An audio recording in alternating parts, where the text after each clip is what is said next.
계속 이어서 진행해 가도록 하겠습니다. 야포 중에서 105mm 곡사포입니다. 제1차 세계대전 중에 채용된 어떤 프랑스의 M187 어떤 75mm 야포의 어떤 후속 모델로서 이제 어떤 설계됐다고 할 수 있는데요. 그다음에 이제 2차 세계대전, 그다음에 이제 6.25 전쟁, 그 베트남 전쟁이라든지 이런 전쟁에서 이제 사용되었고, 특히 이제 이 한국군은 60년 이상 이 어떤 면에서는 이제 사용한 어떤 무기라고 할 수 있습니다.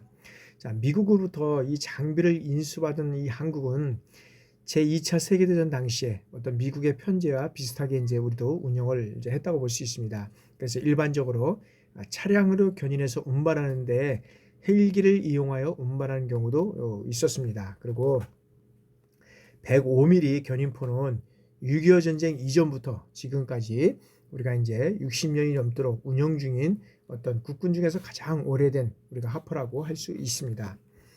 특히 이제 박정희 대통령 그 지시로 인해서 1978년 KH-1178 105mm 견인포 개발에 이제 착수를 하게 됩니다.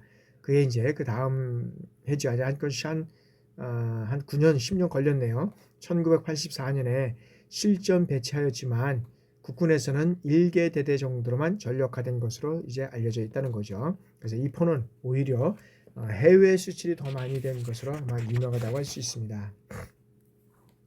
그래서 실적으로 우리가 이제 이런 어떤 국방 정책이라든지 그다음에 이제 화기 이런 것들을 이제 배우면서 실질적으로 어떤 면에서 보면 그 리더의 어떤 식견, 앞으로 어떤 통찰력, 죄송하지만 어떤 이런 것들이 얼마나 중요한 것을 우리가 느끼게 됩니다.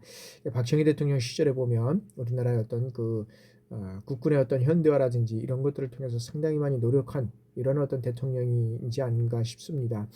그분의 어떤 그런 개인적인 것들을 다 떠나서 그분의 어떤 이제 장기적으로 해와서 그런 어떤 문제점은 있지만 그런 문제를 떠나서 우리나라의 어떤 그런 어떤 국군의 자주와 현대의 여러 가지 우리의 발전상에 이르기까지 사실은 그분의 역할이 상당히 중요하다는 걸 볼 수 있습니다. 그래서 사실 우리가 이제 많은 어떤 축구 그 스포츠라든지 다른 여러 가지 어떤 그런 상황들을 보면 그 어떤 감독이 하나에 바뀌면서 감독이 한 명이 바뀌면서 정말 어떤 면에서는 패배했던 그런 어떤 패배했던 그런 어떤 여러 가지 어떤 그런 지역뿐만 아니라 그다음에 어떤 그런 여러 가지 어떤 경기에서 보면 그 리더가 바뀌면서 또 성공하고 또 1등하는 경우를 이렇게 많이 보지 않습니까?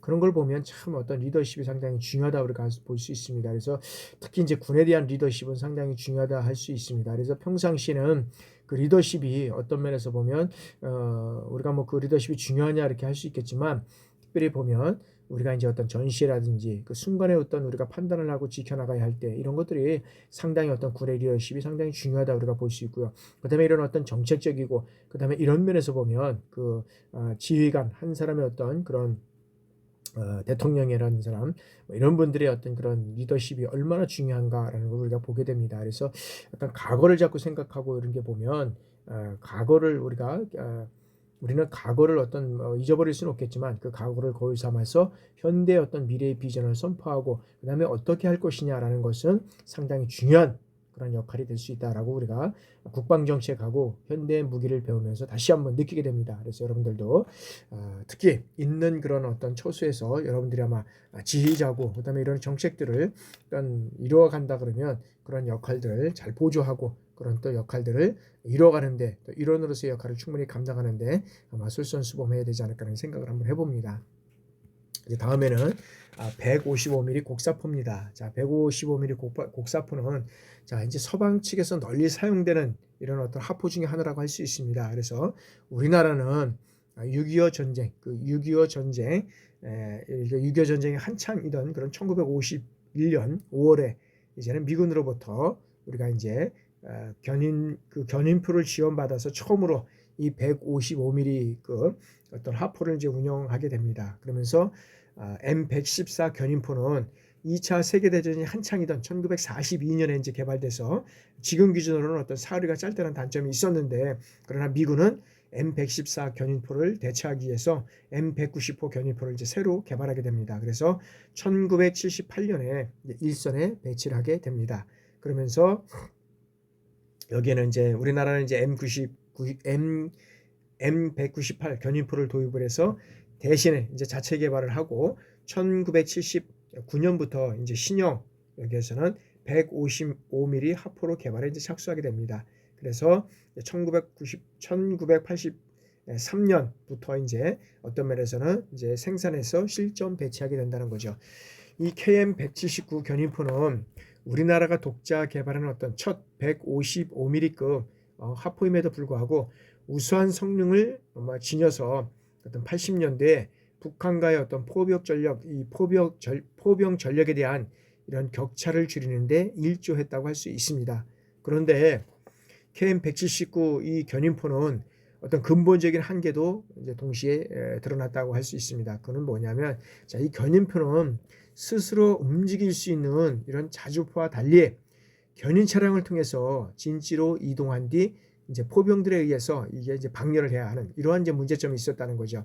그러다 보니까 이 그 포병의 어떤 숙련도라든지 그다음에 상황에 따라서 뭐 다르겠지만 KM179 견인포를 방열하는데 이 걸리는 시간이 가장 빠른 어떤 긴급 방열을 요구하는 경우에도 보면 3분 정도였었고, 근데 이제 실질적으로 보면 3분이 넘었다는 거죠. 근데 자주포인 어떤 K9의 어떤 경우는 30초 내에 이 방열을 마치고 사격할 수 있다는 거죠. 이런 장점을 가지고 있다는 거죠. 그래서 현대전에서는 왜 이게 중요하냐면, 포병들은 과거 전쟁처럼 이제 한 곳에 진지를 만들고 오랫동안 머무르지 않는다는 것이죠.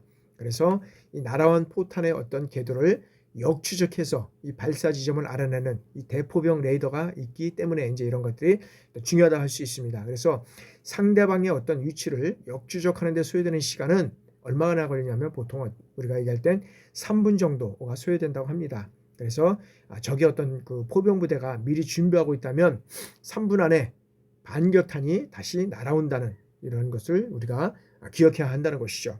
그래서 사격을 마치면 1분 안에 이동할 수 있는 이런 자주포와 달리 견인포는 방열을 해체하고 견인 차량을 불러서 포를 끌고 나가는 시간이 보통 몇 분이요? 15분 이상 걸린다고 합니다. 그러다 보니까 사실상 적의 어떤 대포병 사격을 피하기 어렵다는 거죠. 또 어떤 면에서 보면 이 전방사단은 두꺼운 어떤 철근 콘크리트 이런 것들이 많이 돼 있잖아요. 그러다 보니까 KH-179 견인포 포대를 만들어 놓기도 했지만 전선이 이동했을 때 이 포를 움직여야 하기 때문에 근본적인 해결책은 될 수 없었다는 거죠. 그래서 군은 이 문제를 해결하기 위해서 K55나 K9 같은 이런 자주포를 도입해서 KH-179 견인포를 대체하게 되는 이러한 경우가 이제 있었다는 거죠. 그 다음에 이제 K55 자주포입니다. 자, 현대까지 우리나라의 어떤 자주포 그 세력의 주력을 차지하고 있는 K55 자주포는 이제 삼성항공에서 여기에서 이제 미국의 어떤 M109A2 이 자주포를 이제 그 라이센스를 이제 어떤 제작해서 우리가 이제 자체 제작을 하게 된다는 거죠. 그래서 이 현대전에서 적합한 어떤 기동성이라든지 그다음에 생산성, 그다음에 어떤 자격 사격지 능력 이런 것들을 갖추한 우수한 하포로 평가받고 있다는 것이죠. 그래서 차체는 특수 알루미늄으로 제작된 경갑차, 즉 경갑차고 그다음 경장갑차이고 그다음에 완전 궤도식으로 산악이라든지 늪지에서 이런 기동성이 우수해서 어떤 한국적 작전 이런 환경에서는 적합한 어떤 그런 자주 곡사포다라고 우리가 얘기를 할 수 있습니다. 그래서 자동화 사격 지휘 체계와 그다음에 어떤 그런 그 정밀 사격 통제 제재를 이런 것들을 장착하고 있어서 신속하고 그다음에 어떤 정확한 사격 이 재원이 산출이 가능하고 어떤 면에서 보면 명중률이 높다고 할 수 있습니다. 그래서 현대전의 어떤 신속한 사격과 그다음에 양호한 방어력 궤도 그다음에 어떤 야지의 기동성은 포병의 생존력에도 어떤 직결될 수 있는 이러한 포가 K9 K55 자주포가 되겠다라고 우리가 말씀드릴 수 있습니다. 재원이나 이런 것들은 다시 한번 확인해 보시고요. 그다음에 이제 K9 자주포입니다. 자, K9 자주포는 자, 1980년대 이제 후반이 되겠죠. 자, 육군은 장거리 사격 지원 능력과 어떤 수적 열세를 압도할 수 있는 정도의 어떤 성능과 그다음에 구령 지역에서의 효과적인 사격 지원 능력을 갖춘 21세기 어떤 전장상에 부합하는 155mm 이 자주포 개발의 이제 필요성을 제기하게 된다는 거죠. 그러면서 K9 자주포는 최신의 어떤 자동화 사격 어떤 지휘 체계와 그다음에 어떤 그런 정밀 사격 통제 장치 이런 것들을 갖추고 있어서 다른 어떤 그런 자주포 세문의 역할을 수행할 수 있다라고 할 수 있습니다. 최신 무기죠, 그죠? 그래서 그 K9 자주포의 어떤 승무원은 뭐 포반장이라든지 조종수, 사수, 부사수, 포병 뭐 이런 것들을 통해서 5명 내로 이제 구성이 된다고 할 수 있는데 조종수를 제외하고 4명은 포탑과 승무원 탑승 구역 내에 위치해서 여기에서는 조종수는 세기의 어떤 전방 주시, 그다음에 주간 잠망경을 통해서 차량 내부에서 외부를 관측할 수 있고, 그다음에 중앙의 어떤 잠망경은 어떤 패시브식 이런 야간 투시경으로 이제 교체가 가능한 이러한 것이 이제 우리가 K9 자주포다라고 할 수 있죠. K9. 그래서 포탄은 자동적으로 장전되고 지속 사격 시 분당 몇 발? 2발의 어떤 사격을 가능케 할 수 있는 것이 우리가 이제 여기에서 보면 K9 자주포다라고 할 수 있죠. 그래서 탄약 사용이 가능하고 고성능 어떤 장갑계도 차량을 해서 어떤 무엇보다도 이 기동성이 우수하다 보니까 현재는 어떤 기동성이라든지 그다음에 사격의 우수성 뭐 이런 것들이 이제 갖추지 않으면 상당히 이제 어떤 곤란한 측면이 이제 있게 되는 거죠. 왜 이러냐면 과거에 아까도 말씀드렸지만 과거에는 뭐 사격을 하고 이제 그 지역에 가만히 있었어도 우리가 크게 이제 문제가 안 됐지만 지금은 사격을 바로 하면 우리의 위치가 탈로가 된다는 거죠. 그래서 신속하게 그 지역을 이동을 해야 하는 이러한 요소들이 있다는 거죠. 그러다 보니까 여기는 기동성이 우수하지 않으면 이제는 어려운 면이 이제 있다는 거죠.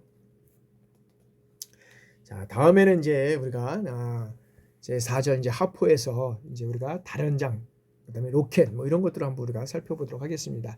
자, 그래서 자, 다련장 로켓은 이 냉전 시대의 어떤 그 막강한 화력을 보유하고 있던 구소련이 포부형 화력에 대응하기 위해서 이제는 어떤 미국에서 이거는 어떤 개발에 착수하게 됐다는 거죠. 그래서 여기서 미국이라든지 현재는 미국, 영국, 프랑스, 독일, 이탈리아 이제 등에서 공동 개발된 어떤 무기 체계라고 할 수 있습니다. 그래서 이 다련장 로켓의 어떤 개발 초기 이 운영 개념을 보면 여기에서 보면 자, 정확도가 미흡하다는 이러한 단점을 빠른 어떤 발사 속도와 그다음에 어떤 면에서 보면 대량 화력 집중을 해서 여긴 적직결지라든지 경장갑 그다음에 물자, 인원 표적 이런 것들을 제압함으로써 화포를 보완하는 일반 화력 지원 무기로서 이제는 여기에서는 설정됐다는 거죠.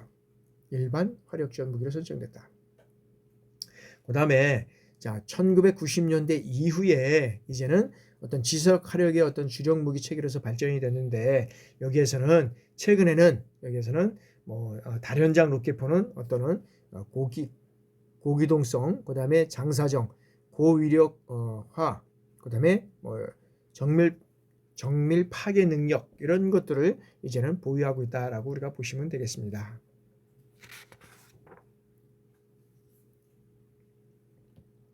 자, 다음은 이제 다른장 및 로켓에서 여기에는 멀티필 어떤 그런 우리가 런치 라켓 어떤 로켓 시스템이라고 할 수 있죠. 여기엔 그래서 여기에서는 자, 여기에는 이제 우리가 이제 그래서 MLRS 이렇게 이제 우리가 이제 부르는데 자, 여기에는 뭐냐면 자, 미국이 냉전 시에 이제 서방 측보다 숫자적으로는 우세한 어떤 구 바르샤브 조약군 간의 어떤 전력 격차 이런 전력 격차 해소를 위해서 이제 강력 지향 무기로 이제 개발을 하게 됐다는 거죠. 그렇죠? 그래서 이후에 이제 나토 국가들은 뭐냐면은 이 개발에 참여해서 많은 나라들이 이제 보유하고 있다는 것입니다. 그래서 1990년대 130mm 이런 다련장 로켓을 이제 자체적으로 개발해서 운용하던 일본과 한국도 이제 도입을 시작하게 됐다는 거죠. 그래서 여기에서는 정확한 어떤 사격 통제라든지 시스템 이런 것들을 채용해서 이제는 목표에 대한 정확도를 높이고 그다음에 어떤 그 고성능 사격 통제 이러한 어떤 그런 장치라든지 그다음에 이동식 발사대를 하나로 결합시킨 사격 통제 시스템을 여기는 개발을 해서 운영을 하고 있다는 거죠. 그래서 이런 다른 장을 이런 것들이 이제 상당한 어떤 그런 무기들이 이제 개발이 돼서 이제 인용이 되고 있고, 그다음에 우리에도 이제 이런 어떤 다른 장 로켓포 이런 것들을 이제 사용하기 위해서 사드라든지 이런 것들을 사용하기 위해서 어떤 지역에 이제 그런 것들을 설치하기 위해서 이제 진행을 하는데, 지역적인 또 여러 가지 어떤 어려운 점도 있지만은 우리나라가 남북으로 분단되고 있는 현실에서 이런 것들을 우리가 서로가 설치하고 협의할 수 있는 이런 먼저 어떤 그런 것들이 필요하지 않나 이렇게 생각을 해봅니다.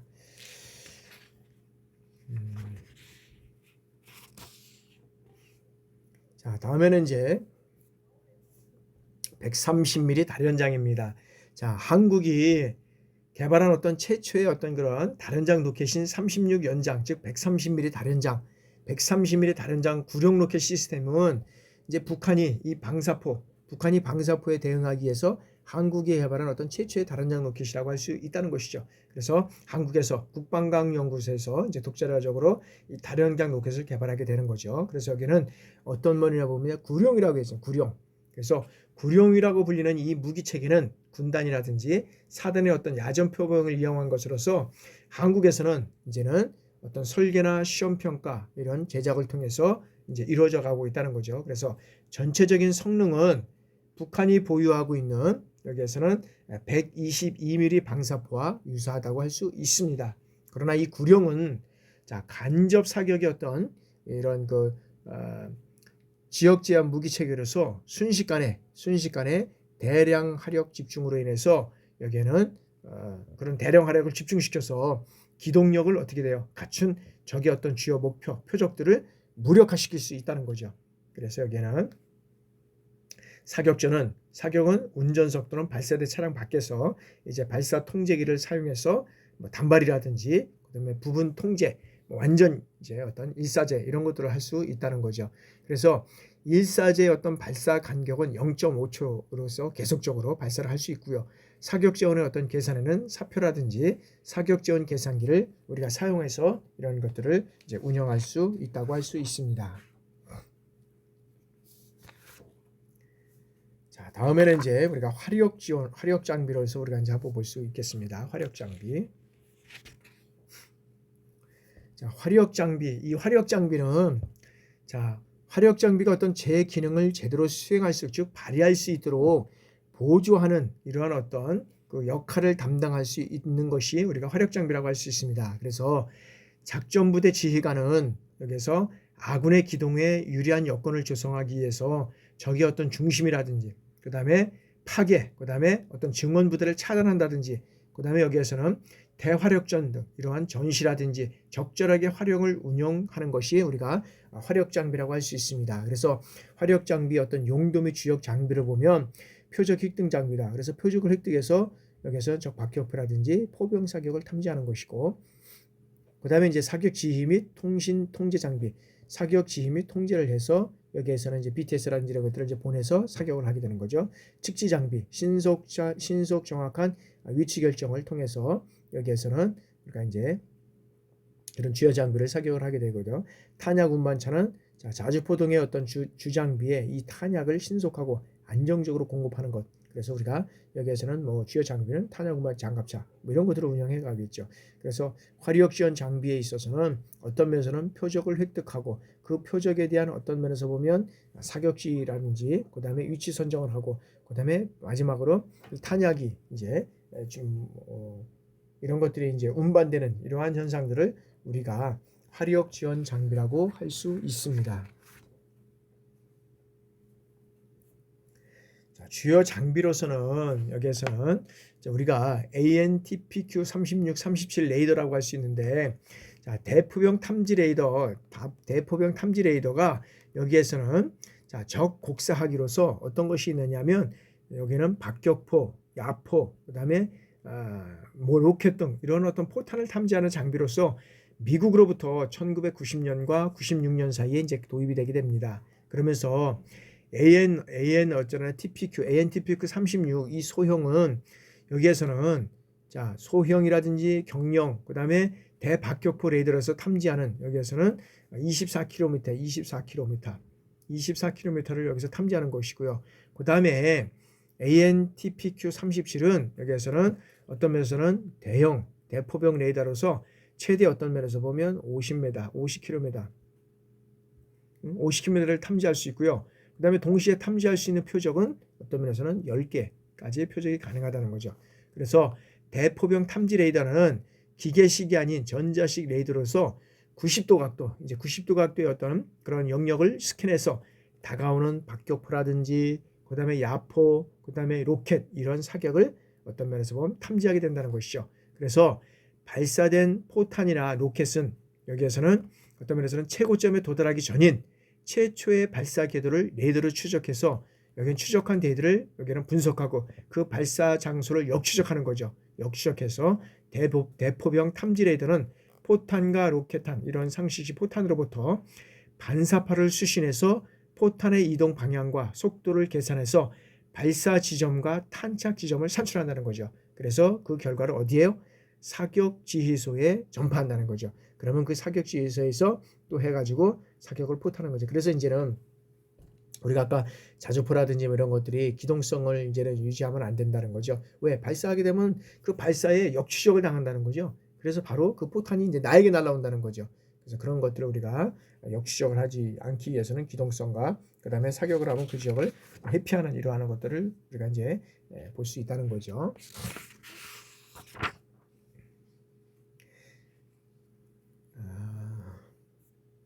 그 다음에 이제 AN TPQ 그 다음에 이런 어떤 장비 재원이나 이런 것들 한번 여러분들 한번 보시기 바랍니다.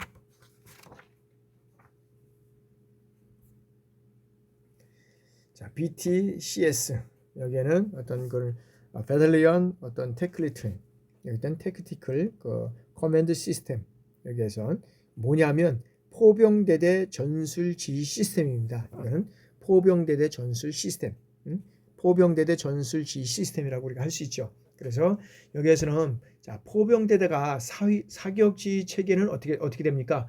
포병대대 사격 지휘 주수단으로서 전술 정보 지휘 체계라든지 대포병 탐지 레이더 이런 것들을 어떤 면에서는 표적 획득 체계와 연동해서 실시간에 표적을 처리하고 신속 정확하게 사격 재원을 산출해서 실시간으로 어떻게 돼요? 사격을 보장하는 장비로 국내 기술로서 연구 개발되었다는 거죠.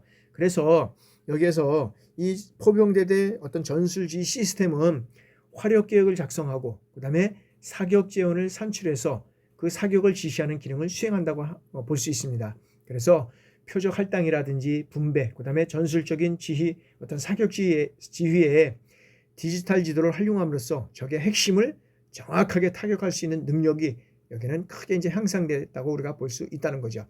그래서 성능 개량 BTCS는 탐지 자산으로부터 실시간의 어떤 표적을 획득하고 전장을 가시함으로써 이제 지휘 통제 능력을 대폭 향상시키는 이러한 평가를 받고 있다고 할 수 있습니다. 그래서 구성 장비로는 대대 전술 계산기, 포병 통제기, 포대 통제기, 포반 재원 표시기 세트, 간축 재원 입출력기 이런 것들이 이제 장비로 구성되어 있다는 거죠. 그래서 대대 전술 계산기는 포병대대의 어떤 전술 작전 수행을 위한 기술적이고 전술적 사격 지휘 절차를 어떤 디지털화해서 실시할 수 있다는 것이 여기는 어떤 장점이라고 할 수 있습니다. 다음에는 이제 마지막으로 우리가 이제 사격지휘 차량을 우리가 한번 알아보도록 하겠습니다. 자, 이런 사격지휘 차량은 자, 사격지휘소로 운반하는 어떤 차량 및 여기에서는 장갑차를 우리가 이제 사격지휘 차량이라고 얘기할 수 있습니다. 사격지휘 차량은 그럼 할 수 있고 그 다음에 이 사격지휘소의 어떤 그런 그 지휘소는 여기는 화력을 통합하고 그 다음에 분배하고 그 다음에 사격을 효과적으로 지휘 및 통제하기 위해서 여기에는 포술과 그 다음에 통신 요원 및 장비로 구성되어 있다고 볼 수 있습니다. 그래서 지휘소로부터 표적 정보라든지 사격 요청을 여기는 접수하고 그 다음에 사격 재원을 산출해서 여기는 전반포에 이제는 지시하게 되는 이러한 것들을 여기에서는 이제 사격지휘 차량에서 할 수 있다는 것이죠. 그리고 여기에서 이제 또 보면 탄약 운반 차량, 이 탄약 운반 장갑차가 있는데 탄약 운반 장갑차는 여기에서는 야지 기동이 가능한 그런 자주포 야지 기동이 가능한 자주포에 신속하게 탄약을 공급하기 위해서 개발된 우리가 장갑차라고 우리가 할 수 있습니다. 그래서 K10 탄약 운반 자동차라고 우리가 이제 볼 수 있는데 이 장갑차는 자, 야지 기동이 가능한 자주포와 동등한 수준의 어떤 기동력을 보유하고 있고, 그 다음에 여기에서는 자, 장갑으로 보호됨으로써 대포병전을 수행하는 어떤 급박한 상황에서도 안전하고 그다음에 지속적으로 탄약을 어떤 면에서는 보급할 수 있다라는 것입니다. 어떤 면에서 보면 이런 어떤 전시라든지 이런 상황에서 이런 탄약이 적시에 적절하게 보급되지 않으면 아무 소용이 없지 않습니까? 근데 여기에서는 이런 K10 탄약 운반차는 이런 어떤 습지라든지 이런 야지라든지 그다음에 어떤 습지, 그다음에 뭐 이런 어떤 대포병전에서도 이런 어떤 상황들이 이루어져 있는 상황에서도 이런 것들을 신속적으로 운영해 갈 수 있다는 이런 장점이 있다는 거죠. 그다음에 측지 장비입니다. 측지 장비. 자, 이 간접 사격 화기라고 할 수 있는 박격포라든지 그다음에 야포 이런 것들은 원거리에 있는 표적을 타격하기 위해서는 표의 어떤 그런 표적의 정확한 위치를 산출하는 역할을 수행하는 장비가 있어야 된다는 거죠. 그래서 그 측정해서 사격 지원을 산출하고 산출된 사격 지원을 포에 장입해서 사격을 우리가 실시해야 된다는 거죠. 그래서 이와 같이 표와 그다음에 포와 표적의 정확한 위치를 산출하는 역할을 수행하는 것이 어떤 것이냐면 이 축지 장비라고 하는 거죠. 축지 장비. 그래서 이 축지 장비의 종류에는 여기에서는 정확한 어떤 그런 그 사격 측정을 위해서 여기는 강파거리 측정기, 그다음에 자동 측지 장비 뭐 이런 것들이 이제 있다고 할 수 있습니다. 그래서 여기에서 여러분들한테 이렇게 말씀을 이제 다 드렸는데 이러한 장비들이 상당히 중요한 역할들을 하고 있고 아무리 이러한 중요한 장비들도 가지고 있다고 하지만 우리가 이제 앞 시간에도 말씀드렸지만은 이스라엘의 아이언돔이라는 이런 것들까지도 우리가 한번 이제 이런 그 장비들이 현재 이루어져 가고 있다는 것들을 우리가 한번 생각해보고 우리가 시간이 있으면 한번 여러분들은 인터넷상에서 한번 검색을 해보시길 바랍니다. 연속적으로 75분을 계속 이렇게 진행을 한다면 말이 꼬이고 잘 좀 힘든 이런 상황이 있는 것 같습니다. 여러분들하고 같이 대면을 하면서 그런 장비에 대한 어떤 이해도 넓히고 그다음에 또 그런 지역에서 부대에서 근무를 하고 있는 우리 또 지휘자들이 계시면 그런 역할들을 서로 이렇게 협조를 해가면서 하면 상당히 좋겠다는 생각을 해보는데 참 어려운 점이 있습니다. 그럼에도 불구하고 우리가 여러 가지 뭐 과거에서부터 우리가 장비가 현대까지 이루어오는 이런 장비들을 우리가 한번 살펴봤습니다. 여러분들 한번 이런 장비들을 한번 살펴보시고 이런 장비가 어디에 사용되는지 그런 내용 정도까지 그래서 이게 정확하게 뭐 이런 것들을 외우고 이럴 필요는 없지 않습니까? 그래서 이런 늘 말씀드리지만 여러분들이 근무하고 있는 그 부대의 여러 가지 어떤 직책상의 그 임무를 성실히 수행하면 됩니다. 그리고 수업을 위해서는 이런 장비들이 있구나, 이런 장비가 이런 어떤 공군과 해군에서 사용하고 있구나 이 정도만 아시면 되고요.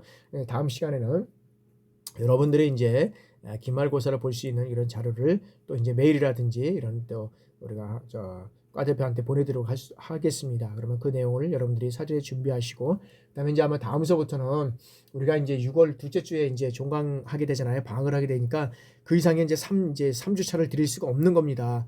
다음서부터는 3주차는 그 전 중간고사 아마 꼭 그까지 아마 전까지가 될 수 있고 아마 중간고사까지 될 수 있겠네요. 그때까지 이제 수업을 다 들어야 되니까 여러분들 아마 바쁘시겠지만 수업에 계속적으로 이렇게 빠지지는 않으신데 잘 듣고 계십니다. 그래서 이게 자꾸 계속적으로 시간이 이렇게 늦춰지면 앞으로 이제 몰려서 시간을 들을 수밖에 없습니다. 그래서 여러분들 시간 나실 때마다 간단하게 이렇게 듣고 해주시면 좋겠습니다. 자, 지금까지 여러분들 강의 듣느라고 수고 많으셨습니다. 여러분들 또 한 주간도 건강하시고 다음 주에 뵙도록 하겠습니다. 감사합니다.